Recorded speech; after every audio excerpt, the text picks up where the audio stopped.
الحمد لله الذي لا راد لما أراد ولا دافع لما قدر من نفع والضرر خالق الجن والبشر محيي الأرض بعد موتها ومصرف كل الأصناف بوابل المطر رافع السماء بغير عمد ينظر ومزينها بزينة الكواكب فيهدي به الذين من استبصر وهو رب رضي على قوم أساءوا ثم أحسنوا وغضب على قوم أحسنوا ثم أساءوا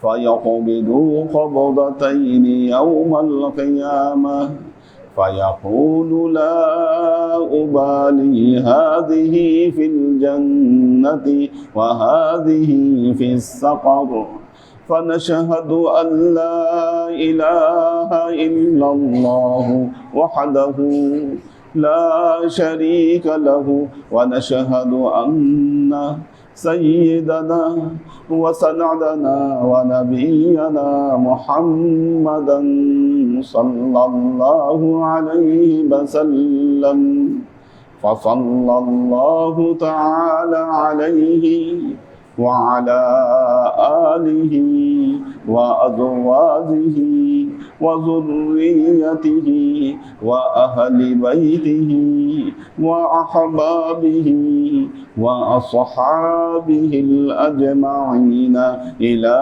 يوم القيامة أما بعد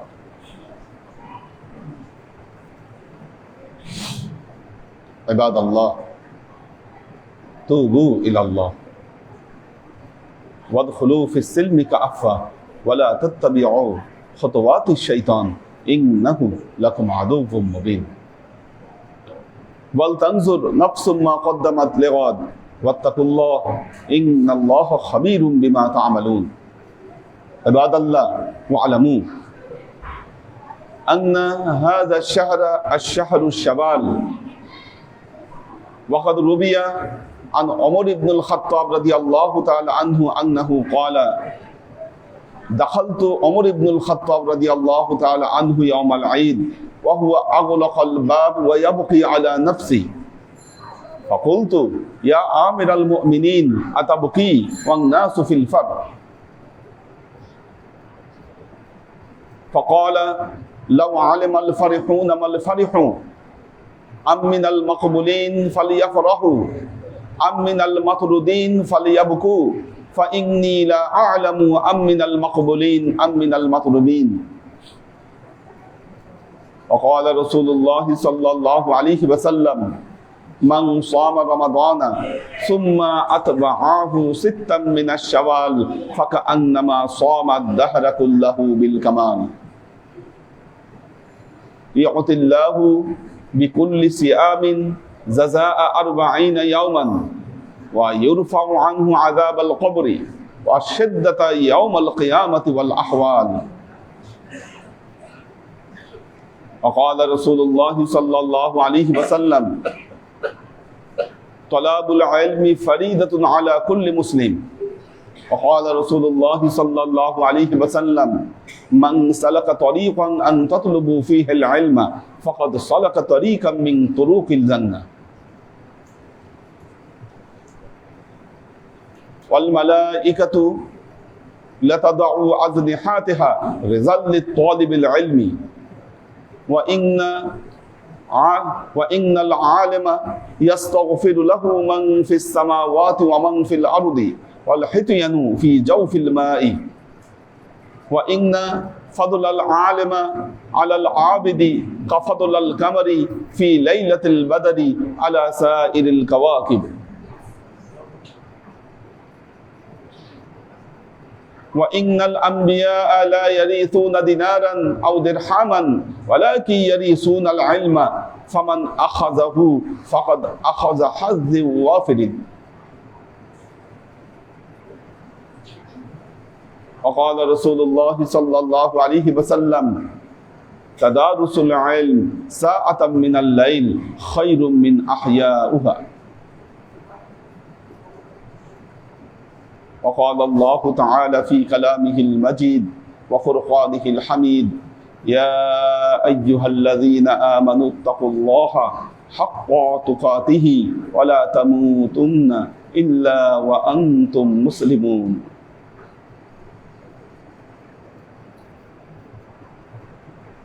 উপস্থিত আল্লাহর আশিক ও সালেক বৃন্দ,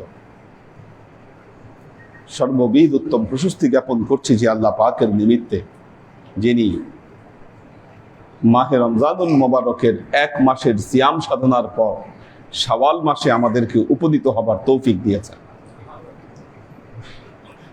এবং এই শাওয়াল মাসে এসে আমরা যেন শয়তানের ধোকায় না পড়ে যাই, রমজানের এবাদতের চর্চাকে যেন আমরা না হারিয়ে ফেলি, সেই জন্য এই শাওয়াল মাসে আল্লাহর নবী আরেকটি এবাদতকে বিধিবদ্ধ করে দিয়েছেন, সেটি হলো শাওয়াল মাসের 6টি রোজা।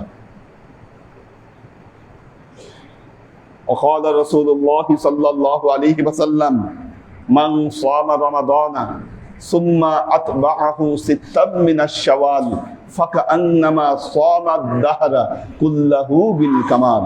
আল্লাহ নবী বলেছেন, যে ব্যক্তি মাহে রমজানুল মুবারকের এক মাস রোজা রাখলো এবং শাওয়াল মাসে এসে শাওয়ালের 6টা রোজা রাখলো, আল্লাহ তার আমল নামায় 1 যুগ রোজা রাখার যাজা দান করবেন। দাহার শব্দের অর্থ হলো যুগ। ফাকা আন্নামা সামাদ দাহরা কুল্লাহু বিল কামাল। আল্লাহ নবী বলছেন যে পূর্ণ 1 যুগ রোজা রাখার যাজা তার আমলনামায় লিখে দেওয়া হবে। 1 যুগ, সর্বনিম্ন 1 যুগ হিসাব করা হয় 12 বছর। গেল 1 নম্বর যাজা। 2 নম্বর যাজা হচ্ছে ইউতিল্লাহু বিকুল্লি সিয়ামিন জাযাআ 40 ইয়াওমান। প্রত্যেকটা রোজার জন্য আল্লাহ তার আমলনামায় অতিরিক্ত আরো 40টি রোজা রাখার যাজা দান করবেন। তাহলে 6 40 কত হয়? 240। আবার দেখেন, পূর্ববর্তী উম্মতদের উপর প্রত্যেক মাসে 3টি করে রোজা ফরজ ছিল। আমরা যেটাকে আইয়ামে বীজের রোজা বলি, অর্থাৎ চন্দ্র মাসের 13, 14, 15 প্রত্যেক মাসে 3টা করে রোজা ফরজ ছিল। তাহলে বছরে ওরা কয়টা রোজা রাখতো? 36টা রোজা রাখতো। আমরা রমজান মাসে 30টা রোজা রাখছি। এই 6টা রোজার মাধ্যমে ওই 36টা রোজা, পূর্ববর্তী উম্মত যে 36টা রোজা রাখতো, এই রোজার যাজা পূরণ হয়ে যাবে। আল্লাহর আশিক ও সালেক বৃন্দ, কেউ কেউ হয়তো শাওয়ালের এই 6টা রোজা রেখে ফেলেছেন, আবার কেউ কেউ হয়তো এখনো শাওয়ালের 6টা রোজা রাখেননি। রোজা নফল, কিন্তু মনে রাখবেন এর যাজা অনেক বেশি। আল্লাহ এই রোজার দ্বারা বান্দাকে অনেক মর্যাদা দান করেছেন। এই জন্য দেখবেন রমজানের রোজার চেয়ে শাওয়ালের রোজা রাখতে একটু কষ্ট মনে হয়। এটা আপনাদের অভিজ্ঞতা থেকে আপনারা দেখবেন যে রমজানের রোজা আল্লাহর অশেষ রহমত, কি আরামে রেখে গেছি। কিন্তু শাওয়াল মাসের রোজা রাখতে মনে হয় যে শরীর একটু ক্লান্ত হয়ে যায়, বেশি ক্লান্তি আসে। কারণ হচ্ছে রোজার যাজা পাওয়ার, এর এত পাওয়ার যে পুরা 1 যুগ রোজা রাখার যাজা আল্লাহ দান করবে। 1 বছর রোজা রাখার এক্সট্রা যাজা আপনি পাবেন। সবকিছু মিলিয়ে এই রোজার গুরুত্ব অত্যন্ত বেশি। যারা আল্লাহর নৈকট্য কামনা করেন তাদের প্রত্যেকের এই রোজা রাখা উচিত। সুম্মা আতবাহু সিত্তাম মিনাশ শাওয়াল ফাকাআন্নামা সামাদ দাহরা কুল্লাহু বিল কামাল। আল্লাহর আশিক ও সালেক বৃন্দ, আরেকটি গুরুত্বপূর্ণ বিষয় হচ্ছে উম্মতে মুহাম্মাদি। আল্লাহ প্রত্যেক উম্মতের উপরে উম্মতে মুহাম্মাদির শ্রেষ্ঠত্ব দান করেছেন। পৃথিবীর সর্বশ্রেষ্ঠ উম্মত হচ্ছে উম্মতে মুহাম্মাদি। পবিত্র কোরআনে আল্লাহ বলেছেন, কুনতুম খায়রা উম্মাতিন উখরিজাত লিন-নাস, তোমরা হচ্ছ পৃথিবীর সর্বোত্তম উম্মত। কুনতুম খায়রা উম্মাতিন, পৃথিবীর সর্বোত্তম উম্মত হচ্ছে তোমরা। উখরিজাত লিন-নাস, মানুষের কল্যাণের জন্য তোমাদেরকে সৃষ্টি করা হয়েছে। তা'মুরুনা বিল মা'রুফ ওয়া তানহাউনা আনিল মুনকার, পবিত্র কোরআনে আল্লাহ বলছেন তোমাদের দায়িত্ব হচ্ছে মানুষকে তোমরা সৎ কাজের আদেশ করবে, অসৎ কাজ থেকে মানুষকে বিরত রাখবে। এটা উম্মতে মুহাম্মদীর নৈতিক দায়িত্ব। কাল কিয়ামতের সময়, কিয়ামতের ময়দানে আল্লাহ ওয়াদা করেছেন উম্মতে মুহাম্মদী যতক্ষণ পর্যন্ত জান্নাতে প্রবেশ না করবে ততক্ষণ পর্যন্ত অন্য নবীর উম্মতেরা জান্নাতে প্রবেশ করবে না, তারা দাঁড়িয়ে থাকবে। তাদের সামনে আগে উম্মতে মুহাম্মদী জান্নাতে প্রবেশ করবে, তারপর অন্যান্য উম্মত জান্নাতে প্রবেশ করবে, এর আগে নয়। তার মানে এই দিক থেকে উম্মতে মুহাম্মদীর মর্যাদা অনেক। কিন্তু প্রশ্ন হচ্ছে এই মর্যাদা কি মাগনা মাগনা আল্লাহ দিবেন? এত বড় মর্যাদা আপনাকে আল্লাহ সব নবীর উপর, সব নবীর উম্মতের উপরে শ্রেষ্ঠত্ব দিচ্ছেন। আগে জান্নাতে প্রবেশ করবেন, তার আগে প্রবেশ করতে দিবেন না। এই যে শ্রেষ্ঠত্ব, এই শ্রেষ্ঠত্ব কি মাগনা মাগনা অর্জন করা সম্ভব? এই শ্রেষ্ঠত্বকে আপনাকে আদায় করে নিতে হবে, এটা মাগনা নয়। আপনি মানুষকে সৎ কাজের আদেশ করবেন, তা'মুরুনা বিল মা'রুফ ওয়া তানহাউনা আনিল মুনকার, সৎ কাজের আদেশ করবেন, অসৎ কাজ থেকে আপনি নিষেধ করবেন। এই জন্য তো সৎ কাজ আর অসৎ কাজের জ্ঞান তো আপনার মধ্যে থাকতে হবে। এই জ্ঞান না থাকলে আপনি আদেশ করবেন কি আর মানুষকে আপনি নিষেধ করবেন কি? এই কাজই আপনি কিভাবে করবেন? তা'মুরুনা বিল মা'রুফ ওয়া তানহাউনা আনিল মুনকার, এটাও আপনার পক্ষে সম্ভব নয়। কাজী আল্লাহর আশিক ও সালেক বৃন্দ, মনে রাখবেন উম্মতে মুহাম্মদী হতে গেলে আপনাকে উম্মতে মুহাম্মদীর কোয়ালিটি অর্জন করতে হবে। উম্মতে মুহাম্মদীর কোয়ালিটি আপনাকে অর্জন করতে হবে। আর উম্মতে মুহাম্মদীর কোয়ালিটি অর্জন করার প্রথম শর্ত হচ্ছে তলাবুল ইলমি ফরিদাতুন আলা কুল্লি মুসলিম। প্রত্যেক মুসলমান নর এবং নারীর উপরে আল্লাহ তাআলা জ্ঞান অর্জন করা ফরজ করে দিয়েছেন। কোন জ্ঞান অর্জন করা? ওয়া আলাইকুম আন তাতলুবুল ইলমা আল ইলমাল ঈমান আল ইলমাল ইসলাম আল ইলমাল ইহসান। তিন প্রকার জ্ঞান, ঈমানের জ্ঞান, ইসলামের জ্ঞান এবং ইহসানের জ্ঞান। এই তিন প্রকার জ্ঞান অর্জন করা প্রত্যেক মুসলিম নর নারীর উপর ফরজ।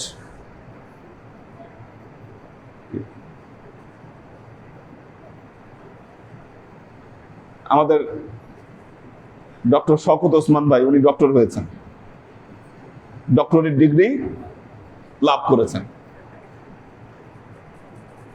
এটার দ্বারা কি ওনার ফরজ দায়িত্ব পালন হবে কিনা? না। আমরা জোহরের জুমার 2 রাকাত নামাজ আদায় করব, এই 2 রাকাত নামাজ হলো ফরজ। আর এই নামাজ পড়ার আগে, খুতবায় উঠার আগে আমি যে নামাজগুলো পড়েছি এটা হলো নফল। এখন আমি ওই 2 রাকাত না পড়ে আগেও নফল পড়লাম, পরেও নফল পড়লাম, ওই 2 রাকাত নামাজ আমি বাদ দিলাম, কি আমার এই নফলের কোনো গুরুত্ব থাকবে? কাল কিয়ামতের ময়দানে কিন্তু আল্লাহ আমাকে ধরবে যে তুই ফরজ পড়িস তাই কেন, কি? বরং এটাই আমার প্রধান দায়িত্ব ছিল যে ফরজ 2 রাকাত নামাজ আদায় করা। পরিমাণে কম হলেও গুরুত্ব কিন্তু ওইটার বেশি। যখন আমি ওই ফরজ পড়ে ফেলেছি তখন আগের নফলও আমার গুরুত্বপূর্ণ হয়ে গেল, পরের নফলগুলোও কিন্তু আমার জন্য গুরুত্বপূর্ণ হয়ে গেল। ঠিক তেমনি মনে রাখবেন ধর্মীয় জ্ঞান অর্জন করা হলো ফরজ। এরপর আপনি যত জ্ঞান অর্জন করছেন এটা আপনার নফল ইবাদত হিসেবে কাউন্ট হচ্ছে। কিন্তু যিনি এই ফরজ দায়িত্ব পালন করেন নাই, কাল কিয়ামতের ময়দানে আল্লাহর কাছে তাকে জবাব দিতে হবে যে বান্দা তুমি কেন আমার এই আমি যে তোমাকে কোরআন দিয়েছিলাম, তোমাকে আমি ধর্মীয় জ্ঞান দিয়েছিলাম, এগুলো কেন তুমি অর্জন করো না? আল্লাহ তার কালামে পাকে বলছেন, দেখেন, বলছেন ওয়ামান আ'রাদা আন যিকরি ফাইন্না লাহু মাঈশাতান দানকা। আল্লাহ বলছেন, যে ব্যক্তি আমার জিকির থেকে মুখ ফিরিয়ে নিবে, জিকির মানে আল কোরআন, পরবর্তী আয়াতের কথা দ্বারা বোঝা যাচ্ছে এটি কোরআন, যে আমার কোরআন থেকে মুখ ফিরিয়ে নিল, নাহশুরুহু ইয়াউমাল কিয়ামাতি দানকা, কাল কিয়ামতের ময়দানে আমি তাকে নাহশুরুহু ইয়াউমাল কিয়ামাতি আ'মা, আমি তার কিয়ামতের ময়দানে তাকে আমি অন্ধ করে তুলব। আল্লাহকে বলবে, রব্বি লিমা হাশারতানি আ'মা ওয়া কাদ কুনতু বাসীরা, আল্লাহ তুমি আমাকে কেন অন্ধ করে তুললা, দুনিয়ায় তো আমার দৃষ্টি ছিল। আল্লাহ বলবেন, কাযালিকা আতাতকা আয়াতুনা ফানাসিতাহা ওয়া কাযালিকাল ইয়াউমা তুমসা, হে বান্দা, দুনিয়ায় থাকতে তোমার কাছে আমার আয়াত এসেছিল, কোরআন এসেছিল, তুমি এটাকে ভুলে গিয়েছিলে, এই জন্য আজকের দিনে আমি তোমাকে ভুলে গেলাম। আপনি জ্ঞান অর্জন না করলে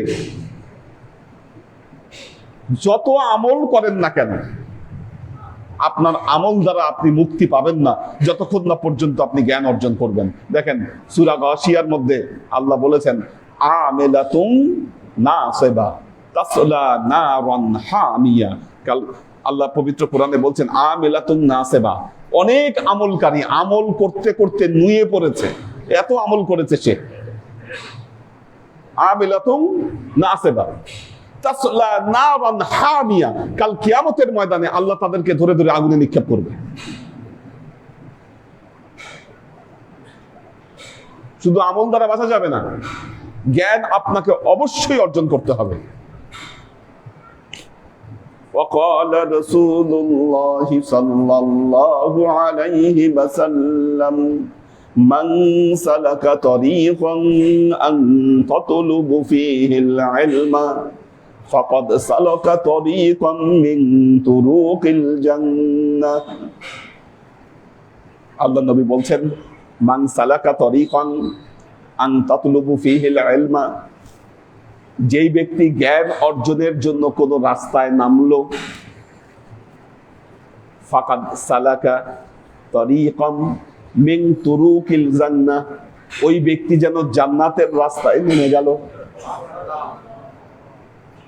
এই যে আমরা যে তরিকা শব্দটা বলি, তরিকা কি? তরিকা শব্দটা আল্লাহর নবীর হাদিসের মধ্যেই আছে। তরিকা মানে হচ্ছে রাস্তা, সালাকা মানে যে ব্যক্তি অন্বেষণ করতে নামলো। এই জন্য তরিকার সালেক যারা, তরিকার অন্বেষণ জারিকারী যারা, তাদেরকে সালেক সম্বোধন করা হয়। আল্লাহ নবী বলেছেন মান সালাকা, কি এই সালাকা শব্দটা হাদিস থেকে আসছে। মান সালাকা তারিকান আন তাতলুবু ফীহিল ইলমা ফাকাদ সালাকা তারিকাম মিন তুরুকিল জান্নাহ, ওই ব্যক্তি যেন জান্নাতের রাস্তায় নেমে গেল। শুধু তাই না, সে যে জান্নাতের রাস্তায় নেমেছে এটাই নয়, এই ব্যক্তি যখন হাঁটা চলাফেরা করে জ্ঞান অর্জনের জন্য, ইন্নাল মালাইকাতা লাতাদাউ আজনিহাতাহা রিজাল লিত-তালিবিল ইলমি, আল্লাহর নূরের ফেরেশতারা এই ব্যক্তির সম্মানার্থে তাদের পায়ের নিচে নূরের পাখা বিছায় দেয়। পায়ের নিচে নূরের পাখা বিছায় দেয় যারা তালেবে এলেন। এবং একটা জিনিস মনে রাখবেন, তালেবে এলেমের মৃত্যু হলো শহীদি মৃত্যু। এটা আল্লাহর নবীর হাদিস দ্বারা প্রমাণিত। যারা এই অবস্থায় থেকে, জ্ঞান অন্বেষণরত অবস্থায় থেকে যে ব্যক্তি ইন্তেকাল করবেন, তার মৃত্যু হবে শহীদি মৃত্যু, শাহাদাতের দরজা আল্লাহ তাকে দান করবেন।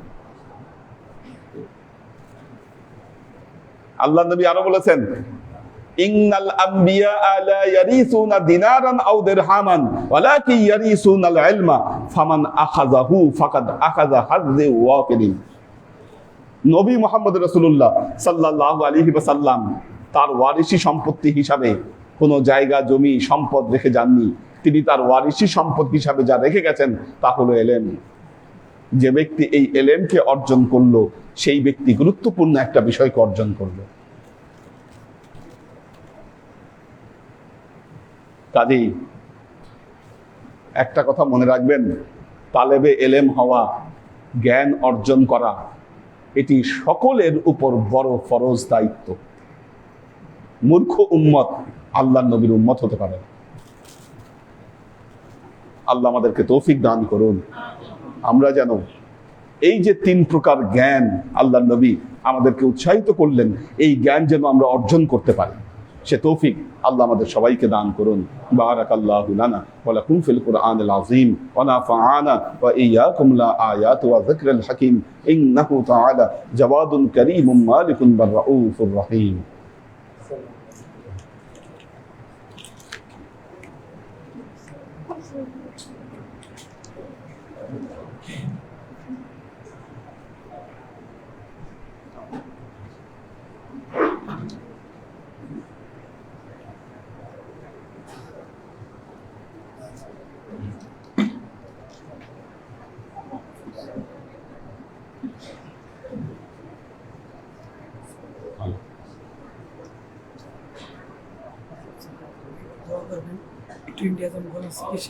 Allah.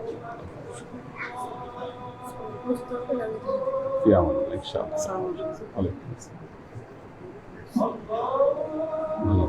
Allah.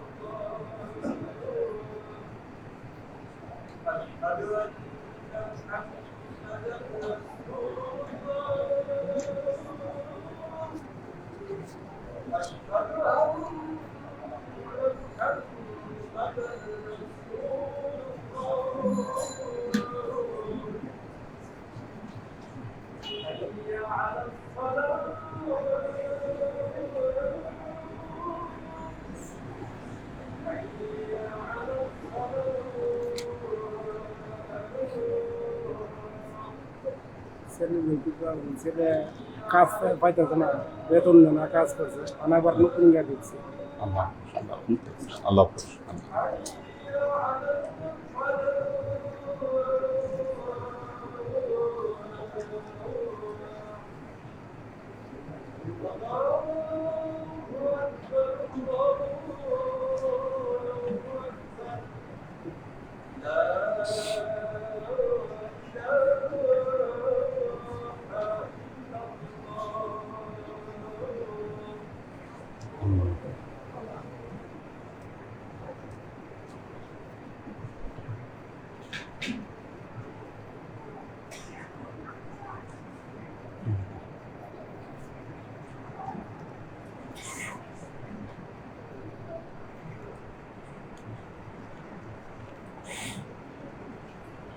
الحمد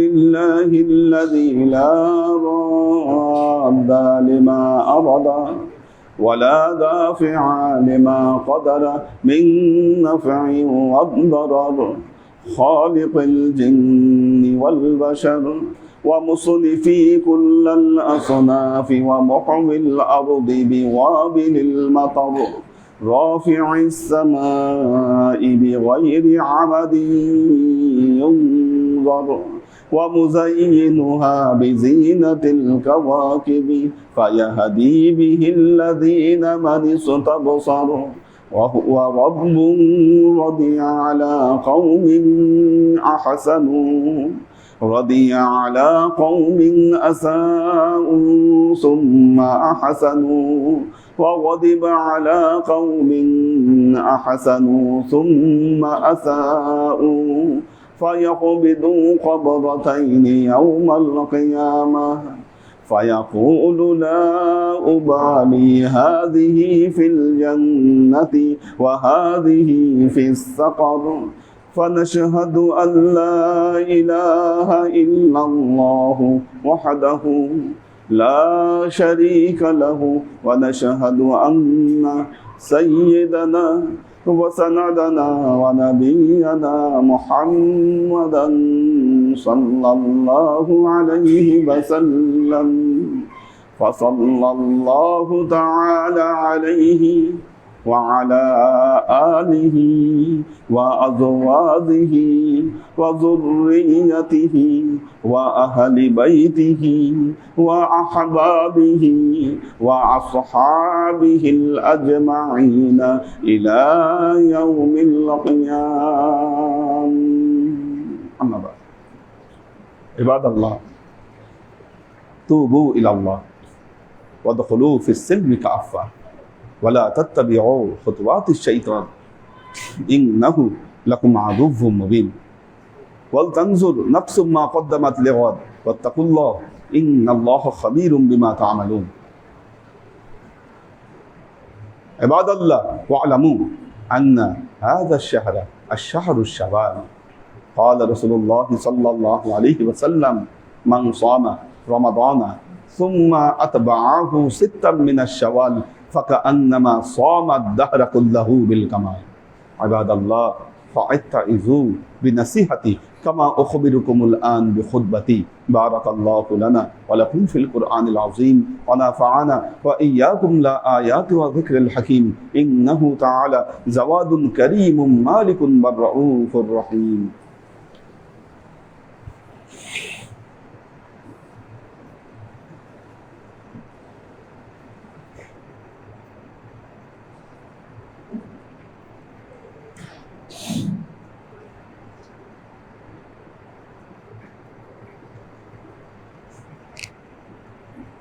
الحمد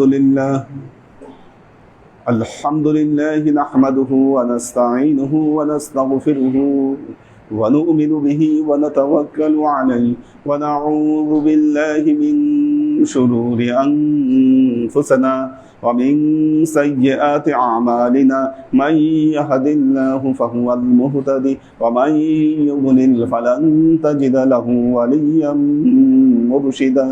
فنشهد أن لا إله إلا الله وحده لا شريك له ونشهد أن سيدنا وسندنا ونبينا محمدا صلى الله عليه وسلم الذي أرسله الله بالحق بشيرا ونذيرا وداعيا إلى الله بإذنه وسراجا منيرا. وقال تعالى: إن الله وملائكته يصلون على النبي يا أيها الذين آمنوا صلوا عليه وسلموا تسليما. اللهم صل على محمد وعلى آل محمد كما صليت على إبراهيم وعلى آل إبراهيم إنك حميد مجيد. اللهم بارك على محمد وعلى آل محمد كما باركت على إبراهيم وعلى آل إبراهيم إنك حميد مجيد. اللهم صل وسلم ورحم وبارك على سيدنا ونبينا وشفيعنا وحبيبنا وقرة أعيننا محمد صلى الله عليه وسلم وعلى آله وأزواجه وذرياته وأهل بيته وأحبابه وأصحابه الأجمعين إلى يوم القيامة، خصوصا على صاحب الصدق عامل المؤمنين أبي بكر الصديق رضي الله تعالى عنه وعلى صاحب العدل والإحسان عامل المؤمنين عمر بن الخطاب رضي الله تعالى عنه وعلى صاحب الحياء والإحسان عامل المؤمنين عثمان بن عفان رضي الله تعالى عنه وعلى صاحب الحلم والعلم والعرفان عامل المؤمنين علي بن أبي طالب رضي الله تعالى عنه وعلى تمام العشرة المبشرات والتابعين المهديين. اللهم اهد أئمة المسلمين إلى سنة رسول الله صلى الله عليه وسلم. اللهم اغفر أئمة المسلمين مغفرة ظاهرة وباطنة. اللهم أعز الإسلام والمسلمين. اللهم أتِ أئمة المسلمين فلاحا عظيما. اللهم انصر من نصر دين محمد صلى الله عليه وسلم واجعلنا منهم واخذل من خذل دين محمد صلى الله عليه وسلم ولا تجعلن منهم ولا تجعلن منهم ولا تجعلن منهم فاعدلوا عباد الله رحمكم الله إن الله يأمركم بالعدل والإحسان وإيتاء ذي القربى وينهى عن الفحشاء والمنكر والبغي يعظكم لعلكم تذكرون فاذكروني أذكركم واشكروا لي ولا تكفرون